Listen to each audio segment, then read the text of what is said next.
আগের যে এক ভিডিওতে কড়াইশুঁটির কচুরি শেয়ার করেছিলাম, তারই সঙ্গে সবথেকে খেতে ভালো লাগে লাল লাল ও ঝাল ঝাল আলুর দম, তারই রেসিপিটি আর শেয়ার করছি। মা এইরকম ছোট ও মাঝারি সাইজের নতুন আলুগুলি সেদ্ধ করে নিয়েছি। কড়াইতে সর্ষের তেল দিয়ে তাতে অল্প নুন দিয়ে দিবেন যাতে না তেলটি ছিটকয়। এবার 1 টেবিল চামচ জিরে ও 2 টেবিল চামচ আদা বাটা দিয়ে দিন। ঝালের জন্য 4-5টি কাঁচা লঙ্কা কুচি দিবেন। এবার মশলাটি থেকে যখন সুন্দর গন্ধ বেরোতে শুরু করবে তখন 2 টেবিল চামচ ধনে গুঁড়ো ও 1 টেবিল চামচ কাশ্মীরি লঙ্কা গুঁড়ো দিয়ে একটু নাড়াচাড়া করে নিন।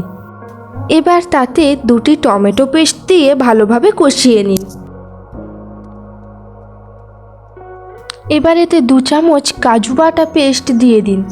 কিছুক্ষণ পর যখন এইভাবে মশলাটি থেকে তেল ছাড়তে শুরু করবে তখন ওই যে মিক্সির কাজু বাটা ধোয়া জলটি দিয়ে দিবেন।